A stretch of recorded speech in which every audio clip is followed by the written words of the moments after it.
Who doesn't love a good, spooky funeral home story?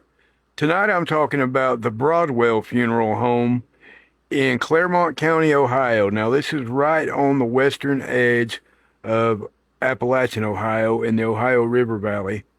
And it opened as a funeral home in 1910. And it ran between two different proprietors as such until well into the 1970s. And it was converted into a private residence after that. Well, it's got a long history, and a couple of people have passed away in the residence as well. Well, when the current owner got a hold of it, he quickly learned that they got a little bit more than what they originally bargained for. They had originally bought it to be their residence. They were downsizing their home and had bought it to be a residence for themselves. Well, they quickly learned that everything wasn't what it seemed. The first incident was a plumber that they had hired to do some work, and he started in the basement. Now, the basement is very active, by the way. And anyway, this plumber he didn't even make it 2 full days. He walked off the job, and they never heard a word from him since. Matter of fact, they couldn't even raise him on the telephone. He would not answer their calls, never heard from the guy again. Of course, that's not unheard of for contractors to do that sometimes, and that doesn't always mean a haunting. But the first real inkling was an electrician who also happened to be a co-worker of the owner. They were at a car show together one weekend, and the electrician had gone and done some work at the place, by himself. And he said, "Hey, I need to talk to you about that house. It's haunted, and I don't mean a little bit." Well, there's everything in this place. Now, I've sit and watched at least 6 hours worth of paranormal investigations from different investigators, and there are no shortage of them. You guys can check them out yourselves. They're all over YouTube. But there's everything there from disembodied voices. There's sometimes like raspy whispering voices, and then there's like unintelligible but definitely pronounced male and female voices.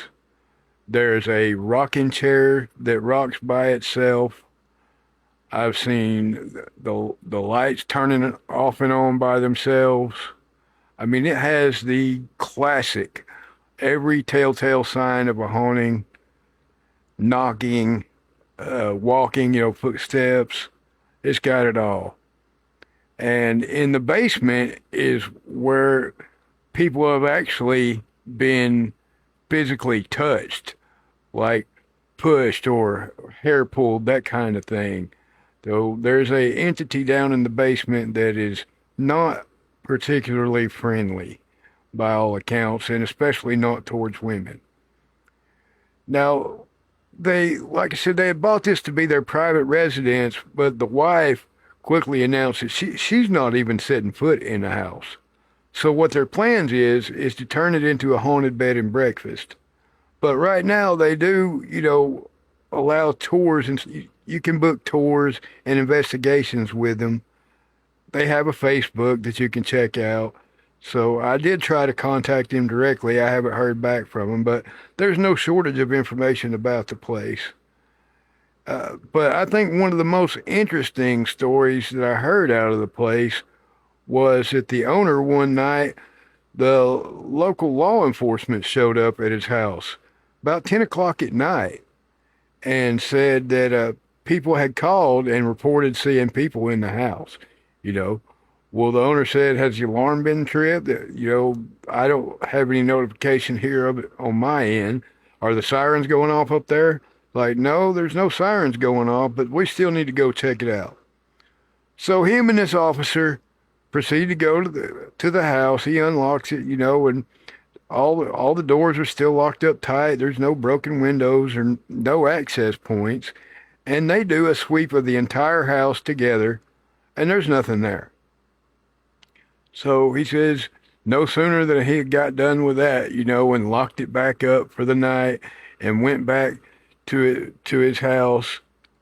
that 30 minutes later, this officer and another officer show back up in his driveway. And this time they say, look, we saw people inside through the windows ourselves. We saw it. And so they went and they did the entire thing all over again for the same results. There was nothing there.